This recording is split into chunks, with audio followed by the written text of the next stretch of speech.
Every few years, there's a new miracle treatment for neuropathy. Castor oil, DMSO, black seed oil. And for a while, it feels like this is the one, the thing that finally cracks the code until something else comes along. So here's the question. What's next? Not what's already trending or what everyone is already talking about. What is quietly building in the background before it hits mainstream? Because if you look closely, there's always a pattern before something takes off. So today, I want to walk you through a few emerging directions in neuropathy. Not miracle cures, and there's no hype around them, but real shifts in how we're thinking about nerve pain, inflammation, and healing. And some of these are probably going to sound a little unfamiliar. All right, so let's start with something that should already be more popular than it is. Pomolthalinomide, or PEA, which we're going to just say that for the rest of this section, unless you all just want to see me struggle with that word for the next 5 minutes for your entertainment, because it took me about 20 takes to say that. Yeah. Are you not entertained? Are you not entertained? This isn't just another supplement trying to blunt pain. It works differently. PEA targets mast cells and microglia, which are deeply involved in neuroinflammation. And if you've been dealing with neuropathy, you already know that inflammation is a huge part of the story. What's interesting is that PEA has been used in Europe for years. It's not new. It just never really caught on here in the States, and that's usually a clue. When something has data, clinical use, and is still under the radar, it's often not because it doesn't work, it's because it's not flashy or pharma worthy, kind of like DMSO. Now, if you're wondering how it's used, most dosing falls between 3 and 1,200 milligrams a day, typically split into 2 doses. But this is not something you feel overnight. It's much slower. You're looking at probably a few weeks, sometimes longer, because it's working at the level of inflammation. And form matters too. You'll see regular or microionized and ultra microionized PEA. The smaller the particle, the better the absorption. So if you're going to try it, lean toward either one of the latter 2 forms. And overall, it's very well tolerated, but like anything else, especially if you're on medications or dealing with more complex health conditions, it's worth being thoughtful before adding something new. Now, if we take this a step further, this is where things shift from support into repair. We're talking peptides. You may have heard names like BPC 157 or TB 500, especially in athletic or biohacking spaces. But now the conversation is starting to move into its possible benefits for nerve-related conditions, as everything always seems to, right? I mean, everything always seems to look to treat neuropathy at some point. Peptides are short chains of amino acids that act as signaling molecules. So they don't just do something specific, they instruct your body to do something as well, and that matters. Because instead of forcing a response, you're encouraging processes like tissue repair, blood vessel formation, and inflammation regulation. And there are general peptides like BPC 157 being explored for broad healing and more targeted ones being studied for nerve growth and regeneration. But we're still really early here.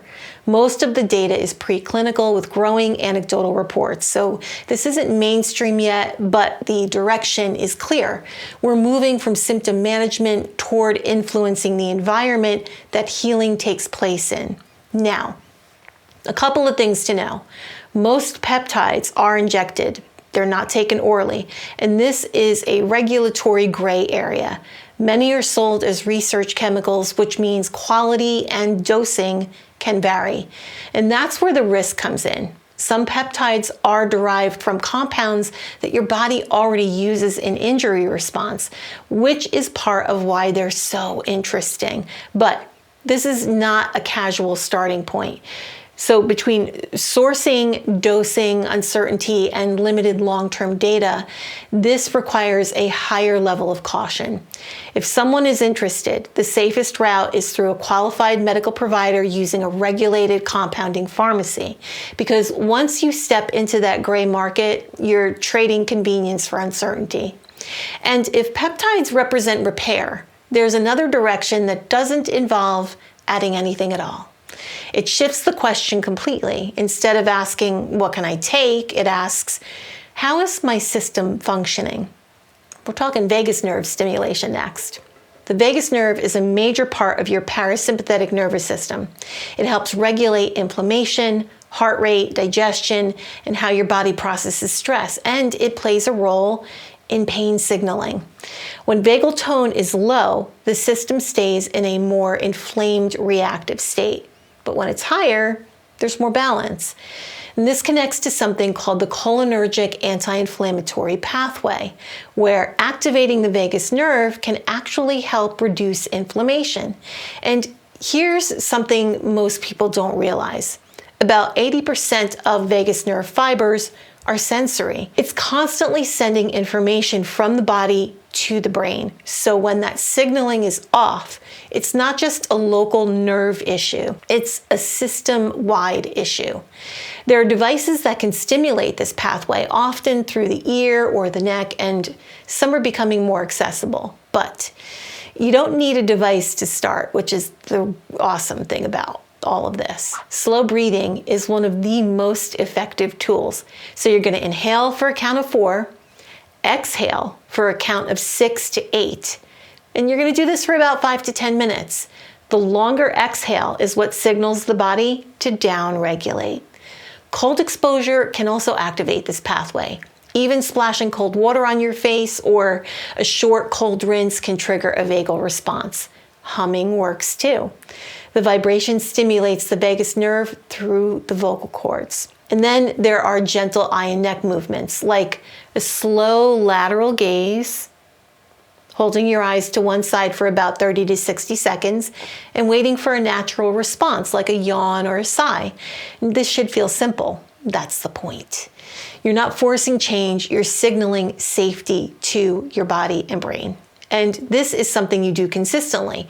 Think of it like physical therapy for your nervous system, right? Right. All right, so now we're going to take this one step further yet. Scrambler therapy. Instead of blocking pain, this works by sending non-pain signals through the same pathways, essentially retraining the brain. Because in chronic neuropathy, the issue isn't always just the nerves. Over time, the system can become sensitized, what's known as central sensitization, where the brain and spinal cord amplify pain signals even when the original trigger isn't as active. And that's where the idea of centralized pain comes in. The pain is real, but the processing has changed. Scrambler therapy tries to interrupt that loop. Electrodes are placed near the area of pain, and over a series of sessions, the brain begins interpreting those signals differently. And for some patients, especially in chemotherapy-induced neuropathy, the results can be significant. Now, on a completely different axis, cold laser therapy.